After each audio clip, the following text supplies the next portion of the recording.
Macro economics के बारे में बात करेंगे। और मैक्रो इकोनॉमिक्स में इंट्रोडक्शन वाला चैप्टर है पहला। बुक आ जाएगी तब देखा जाएगा, अभी फिलहाल ऐसे पढ़ते हैं। जो पहला चैप्टर है इंट्रोडक्शन वाला चैप्टर है। इंट्रोडक्शन वाले चैप्टर के अंदर हम लोगों ने क्या पढ़ना है कि इसमें मैक्रो इकोनॉमिक्स का इंट्रोडक्शन देना है। क्या चीज़ें पढ़ेंगे हम लोग, माइक्रो से किस तरीके से डिफरेंस, जैसे 11th क्लास में पढ़ा था माइक्रो मैक्रो अलग अलग थे, सेम यहाँ पर भी है। ठीक है, पहले माइक्रो में हम लोगों ने माइक्रो का इंट्रोडक्शन पढ़ा था, यहाँ पर मैक्रो में मैक्रो का इंट्रोडक्शन पढ़ेंगे। तो इंट्रोडक्शन में क्या क्या वर्ड्स यूज होंगे, कौन कौन से टॉपिक पढ़ने वाले हैं, और माइक्रो इकोनॉमिक्स मैक्रो इकोनॉमिक्स किस तरीके से अलग है, ये हम लोगों ने चैप्टर में पढ़ना है। ठीक है, तो पहले तो हम लोग डेफिनेशन के बारे में बात कर लेते हैं। डेफिनेशन क्या है मैक्रो की। मैक्रो जो वर्ड है इसका मतलब होता है बिग या लार्ज। मैक्रो इकोनॉमिक्स की बात होती है तो इकोनॉमी एज अ होल, पूरी इकोनॉमी के अगर मुद्दे की बात करी जा रही है ना, कोई भी ऐसा एक टॉपिक जैसे पूरे इकोनॉमी लेवल पे अगर पढ़ा जा रहा है तो क्या कहलाएगा, मैक्रो इकोनॉमिक्स कहलाती है। ठीक है, डेफिनेशन देख लेते हैं एक बार। The term macro in English has its origin in the Greek term macros which means large. Macro क्या है, लार्ज का मतलब, मैक्रो का मीनिंग है, मैक्रो का मीनिंग क्या है, large. In the context of macro economy large means economy as a whole. Macro economics is defined as a branch of economics which studies issue of economic problem at the level of the economy as a whole.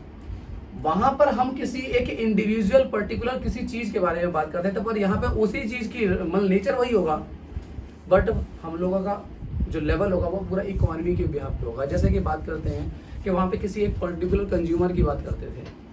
Particular consumer क्या चाहता था, अपना maximum satisfaction करना चाहता था, हम लोगों ने चैप्टर पढ़े थे वहाँ पे। इसी तरीके से पर्टिकुलर जो प्रोड्यूसर होता था वो क्या चाहता था, अपना मैक्सिमम प्रॉफिट करना चाहता था। यहाँ पर हम लोग पढ़ेंगे डिमांड पढ़ेंगे। ठीक है, और डिमांड क्या पढ़ेंगे, पूरे इकोनॉमी के अंदर कितनी डिमांड है, जिसे हम कहते हैं एग्रीगेट डिमांड, एडी। ठीक है, सप्लाई के बारे में बात करेंगे तो हम लोग पढ़ेंगे एग्रीगेट सप्लाई, एएस। ठीक है, कि पूरे देश के अंदर टोटल सप्लाई कितने की हो रही है। ठीक है, एक पर्टिकुलर गुड्स की सप्लाई की बात नहीं कर रहा, पर्टिकुलर गुड्स की डिमांड की बात नहीं कर रहा। जैसे हम लोग वहाँ पढ़ते थे कि एप्पल का प्राइस बढ़ेगा तो डिमांड घटेगी, जब पढ़ते थे ना हम लोग। ठीक है, यहाँ पर पढ़ेंगे कि पूरे देश में एप्पल की प्रोडक्शन कितनी है, पूरे देश में टी शर्ट की प्रोडक्शन कितनी है, किसी भी चीज की अगर प्रोडक्शन हो रही है तो वो पूरे देश में कितने की हो रही है, पूरी इकोनॉमी के अंदर कितनी की है। समझ में आई बात। ठीक है, तो यहाँ country as a whole, economy as a whole, पूरे इकोनॉमी की बात हो रही है। ठीक है, वहां पर हम किसी एक पर्टिकुलर मुद्दे की बात करते थे, पर्टिकुलर एक छोटा आइटम के बारे में, कोई छोटा टर्म के बारे में बात करते थे, जबकि वही टर्म यहाँ पर एज अ लार्ज हो गया। क्लियर है, चलो एक और डेफिनेशन देख लेते हैं। Macroeconomics is concern with the economy as a whole और large segment. Economy as a whole और लार्ज सेगमेंट, किसी एक लार्ज सेगमेंट के बारे में बात कर रहे हो, एक पर्टिकुलर कंज्यूमर या फैमिली के बारे में बात नहीं कर रहे। ठीक है, पूरी इकोनॉमी के बारे में बात कर रहे हैं। In macroeconomics, attention is focused on such problem as the level of unemployment. Definition के बारे में बात कर लिया, अब जरा हम लोग ये बात कर लेते हैं कि how macroeconomics differ from microeconomics. ये वाला पॉइंट ना हम लोगों ने 11th क्लास में पढ़ा था कि माइक्रो इकोनॉमिक्स जो है वो मैक्रो से किस तरीके से अलग है, या फिर मैक्रो जो है वो माइक्रो से किस तरीके से अलग है। मैक्रो और माइक्रो के डिफरेंस के बारे में बात करते हैं, बेसिस पढ़ लेंगे। पहले बेसिस ऑफ स्टडी के बारे में बात कर लेते हैं। तो macro economics is the scarcity and choice at the level of the individual. वहाँ पर माइक्रो इकोनॉमिक्स के अंदर जो है हमारा मेन मुद्दा होता था कि स्कैरसिटी को कंप्लीट करना। हमारे पास रिसोर्सेज की स्कैरसिटी होती थी, लिमिटेड रिसोर्सेज है, अनलिमिटेड वांट्स को जो है कंप्लीट करना होता था, वहाँ पे स्कैरसिटी का प्रॉब्लम होता था। मेन हमारा प्रॉब्लम क्या होता था, स्कैरसिटी का। ठीक है ना, macro economic study problem of scarcity at choice at the level of the economy as a whole. जबकि यहाँ पर जब स्कैरसिटी की जो बात हो रही है, वहाँ भी स्कैरसिटी की बात हो रही थी, पर किसी इंडिविजुअल के लिए। इंडिविजुअल, कोई प्रोड्यूसर है उसके पास क्या स्कैरसिटी है, कोई कंज्यूमर है उसके पास क्या स्कैरसिटी है, किस चीज़ की कमी है। ठीक है ना, और वो अपनी नीड्स को किस तरीके से सेटिस्फाई करता है, प्रोड्यूसर अपनी नीड्स को किस तरीके से सेटिस्फाई करता है। पर मैक्रो इकोनॉमिक्स के अंदर हम इकोनॉमी एज अ होल ले रहे हैं, तो पूरे देश के पास किस तरीके के रिसोर्सेज की कमी है, और उन कम रिसोर्सेज से, उन लिमिटेड रिसोर्सेज के होते हुए आप अपने नीड्स को कैसे फुलफिल कर पाते हो। ठीक है, ये हम मैक्रो में पढ़ते हैं। क्लियर हुआ। ठीक है, अगला पॉइंट है हमारा economic variable. Microeconomics use microeconomic variables such as the consumer demand और producer supply. वहाँ पर हम किस तरीके के वेरिएबल की बात करते हैं? कंज्यूमर डिमांड, ठीक है, कंज्यूमर कितना डिमांड करता है और प्रोड्यूसर कितना सप्लाई करता है, इस चीज़ों के बारे में बात करते हैं। और वो किस तरीके से प्राइस से रिलेटेड होती है, प्राइस बढ़ेगा, डिमांड घटेगी, प्राइस बढ़ेगा, सप्लाई बढ़ेगी, ऐसा होता था ना, ठीक है। तो वो चीज़ हम पढ़ते थे यहाँ पे। जबकि यहाँ पर macro economics on other hand use macro economic variable such as aggregate demand. यहाँ पर क्या होती है? डिमांड की फॉर्म पर एग्रीगेट। ये बताया मैंने एग्रीगेट क्या था? पूरे ऑल ओवर इकोनॉमी के अंदर जो है कितनी डिमांड करी जा रही है, ठीक है। Referring to the demand for the all goods and the service in the economy, aggregate supply. और एग्रीगेट सप्लाई के बारे में बात करते हैं। एग्रीगेट सप्लाई के अंदर क्या आएगा कि आप पूरी इकोनॉमी के लिए कितना सप्लाई कर रहे हो गुड्स एंड सर्विसेज का, ठीक है। तो इकोनॉमिक वेरिएबल के भी यहाँ पे अगर देखते हो तो क्या हो रहा है पॉइंट कि माइक्रो में हम लोग पढ़ते थे डिमांड एंड सप्लाई, जबकि यहाँ पर पढ़ते थे एग्रीगेट डिमांड और एग्रीगेट सप्लाई।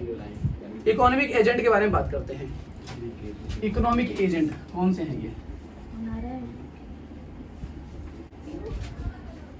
माइक्रो की बात करते हैं। तो माइक्रो के अंदर जो एजेंट होते थे वो होता था कोई इंडिविजुअल फैमिली, है ना, कंज्यूमर हो गया, फैमिली हो गया, ठीक है। और इंडिविजुअल फैमिली हो गई, ये फैमिली कह लो या कंज्यूमर कह लो, ठीक है। परिवार कहते थे हम लोग, ठीक है। दूसरा उपभोक्ता, वो सॉरी क्या होते हैं? उत्पादक, प्रोड्यूसर, है ना, इंडिविजुअल प्रोड्यूसर, ठीक है ना। जबकि मैक्रो के अंदर कौन आते थे? देखो जी, economic agent refer to the individual demand, individual and institution who take the economic decision. Individual agents include the consumer and producer. Micro economics के अंदर कौन कौन आता है? कंज्यूमर आता है, इंडिविजुअल कंज्यूमर, जिसे हम फैमिली कह सकते हैं, इंडिविजुअल फैमिली, ठीक है। और इंडिविजुअल प्रोड्यूसर। इनका क्या मेन होता था, मोटिव होता था? ये अपना सेटिस्फेक्शन को मैक्सिमाइज करता थे और ये अपने प्रॉफिट को मैक्सिमाइजेशन करता था। जो प्रोड्यूसर होता था वो प्रॉफिट मैक्सिमाइजेशन के लिए काम करता था, ठीक है जी। जबकि मैक्रो लेवल पे क्या आता है? गवर्नमेंट, सेबी, है ना, आरबीआई। सेबी का नाम नहीं पता है? 11th क्लास में बिजनेस स्टडी के अंदर, security exchange board of India. कौन है ये? क्या काम करती है? किस कोई भी इंस्टीट्यूशन इंडिया के अंदर, कोई भी ऐसा इंस्टीट्यूशन जो लोगों से पैसे मांगता है, किसी भी पर्पज से मांगता है, इन्वेस्टमेंट से या लोन के पर्पज से, जो भी पर्पज से पैसे मांगता है, वो कहीं पब्लिक के साथ फ्रॉड ना कर दे, धोखा ना दे, पब्लिक के पैसे को डुबा ना दे, उसके लिए कुछ रूल्स एंड रेगुलेशन और उन इंस्टीट्यूशन के ऊपर कंट्रोल बनाने के लिए सेबी को बनाया गया है। तो सेबी क्या करती है? एक तरीके से कंट्रोल करती है उनके ऊपर, समझाएगा। आरबीआई का तुमको पता ही है, रिजर्व बैंक ऑफ इंडिया, और गवर्नमेंट का पता ही है गवर्नमेंट क्या है, ठीक है। अच्छा, इनका मेन मोटिव क्या होता है? सोशल वेलफेयर से, समझ में बात? ये लोग क्या काम करते हैं? Social welfare. तो इकोनॉमिक एजेंट की बात हो रही थी, तो इकोनॉमिक एजेंट माइक्रो के अंदर कौन होते थे? फैमिली और या कंज्यूमर होता था या प्रोड्यूसर होता था। कंज्यूमर अपने सेटिस्फेक्शन को मैक्सिमाइज करता था, जबकि प्रोड्यूसर अपने प्रॉफिट को मैक्सिमाइज करता था, ठीक है। जबकि मैक्रो के अंदर गवर्नमेंट है, सेबी है, आरबीआई है, ये क्या करते हैं? ये सोशल वेलफेयर, कौन से मुद्दों के ऊपर वो करते हैं? ये अनएम्प्लॉयमेंट, पॉवर्टी, समझ में बात? इन सब चीजों को लेकर के चलते हैं। और ये सब चीजें, इन्फ्लेशन, डिफ्लेशन, मनी, ठीक है, फ्लो ऑफ मनी, तो ये सब चीजें जो है इनको जो है मैनेज करने का काम करते हैं ये लोग, समझ में आया? इकोनॉमिक एजेंट क्लियर हो गया? अगला पॉइंट चलते हैं। Degree of aggregation in micro economics, limited degree of aggregation of the economic variable compare to the macro. Micro के अंदर ना डिग्री ऑफ एग्रीगेशन थोड़ा कम होती थी, क्योंकि वहाँ पे एक इंडिविजुअल बंदे को लेकर के चलते थे, कोई या इंडिविजुअल कंज्यूमर या इंडिविजुअल प्रोड्यूसर को लेकर चलते थे। तो एग्रीगेट वाज सम, तो टोटलिंग यहाँ पे कम होती थी, जबकि यहाँ पे टोटलिंग बहुत ज्यादा है। वैसे बात है भाई, यहाँ पे पूरा इकोनॉमी को लिया जा रहा है, यहाँ पे किसी के इंडिविजुअल, ठीक है ना, समझ में आएगा? तो यहाँ पर डिग्री ऑफ एग्रीगेशन थोड़ा लेस होता था, यहाँ पर हाई होता था बहुत, या मोर लिख सकते हो। अगला पॉइंट हमारा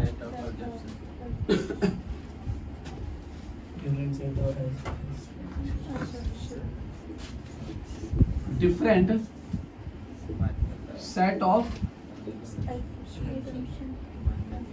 वैसे ये वाला पॉइंट जो है डिफरेंट सेट ऑफ असम्पशन का जो बेसिस पे डिफरेंस है, ठीक है, ये वाला पॉइंट जो है वहां पे भी कराया गया था कि जब माइक्रो के कुछ किसी थ्योरी के बारे में स्टडी करते हो तो मैक्रो के एलिमेंट जो होते हैं वो कांस्टेंट हो जाते हैं, और मैक्रो के किसी एलिमेंट के स्टडी करते हो तो माइक्रो की थ्योरी जो है वो कांस्टेंट हो जाती है। अब एग्जांपल ले लेते हैं मैक्रो का।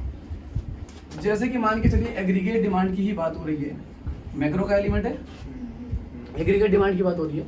जब मैं बात करूं पूरे देश की डिमांड की, ठीक है, कि मैंने कहा कि अगर प्राइस गिर जाएंगे, पेट्रोल के प्राइस अगर गिर जाएंगे तो पेट्रोल का कंजम्पशन बढ़ जाएगा, ठीक है। पर्टिकुलरली जो है कि पेट्रोल की ही बात कर रहा हूँ, ठीक है, या फिर ये कह लो कि अगर कीमतें गिर जाए, प्राइस जो है वो जो पूरे देश की जो प्राइस होती है उसे कहते हैं जनरल प्राइस।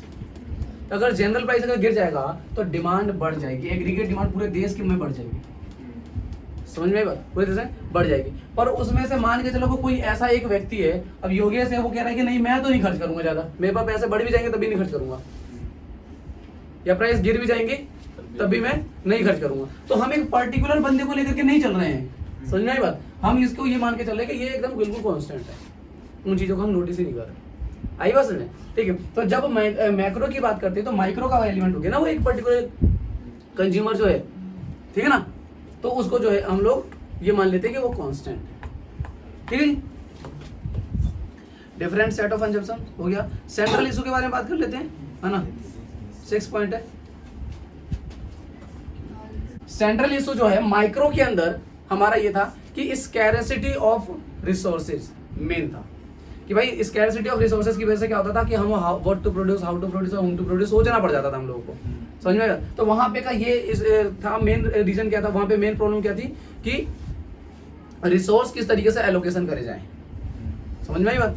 जबकि मैक्रो के अंदर क्या है कि यहाँ पे एम्प्लॉयमेंट कैसे जनरेट किया जाए या अनएम्प्लॉयमेंट को किस तरीके से खत्म किया जाए, बेरोजगारी को किस तरीके से न्यूनतम किया जाए, समझ में आई बात। तो दोनों का अपना अपना है, यहाँ पर रिसोर्सेज का एलोकेशन, जबकि यहाँ पर मेन प्रॉब्लम अनएम्प्लॉयमेंट को खत्म करना है या फिर एम्प्लॉयमेंट को जनरेट करना है और बढ़ाना है, समझ में आई बात, ठीक है। आगे चलते हैं मेथड ऑफ स्टडी के अंदर, अगला लास्ट पॉइंट है ना,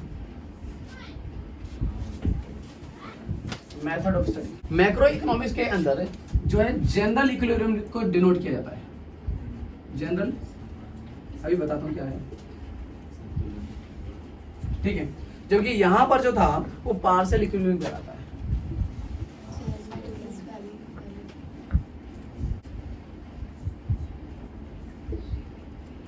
देखो माइक्रो के अंदर पार्शियल इक्विलिब्रियम को असरटेन करते थे, जबकि मैक्रो के अंदर जो है जनरल इक्विलिब्रियम कहते हैं। क्यों कहा जाता है, क्योंकि पार्शियल इक्विलिब्रियम जो होता है ना, इसके अंदर बहुत सारी चीजों को अज्यूम कर लिया जाता था कि ऐसी ऐसी चीजें होंगी तब जाकर के ये माना जाएगा।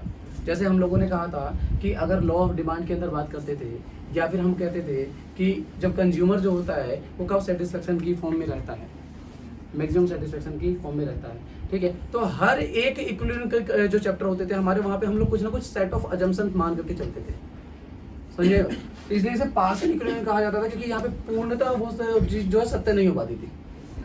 जबकि यहाँ पर का जो चीज है वो पूरा का पूरा इकोनॉमी के ऊपर लेकर के चल रहा है, और यहाँ पर पूरी इकोनॉमी को ही इक्विलिब्रियम कहा जाता है, जब AD is equal to AS होता है। आगे चलिए चैप्टर में पढ़ेंगे हम लोग कि AD is equal to AS होता है, तो हमारा देश पूरा पूरा का देश जो है, पूरी इकोनॉमी जो है वो इक्विलिब्रियम के कंडीशन में आ जाता है, समझ में आया।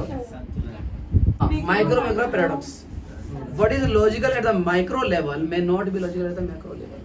क्या माइक्रो के अंदर के जो एलिमेंट्स होते हैं वो ऐसा मान के चलते हैं कि हो सकता है कि माइक्रो लेवल पे वो चीज वर्क करती हो, पर मैक्रो लेवल पे वो बिल्कुल इलॉजिकल हो जाती है, ठीक है। और जो मैक्रो लेवल पे कोई चीज ऐसी होती है, ठीक है, वो माइक्रो लेवल पे बिल्कुल इलॉजिकल हो जाती है।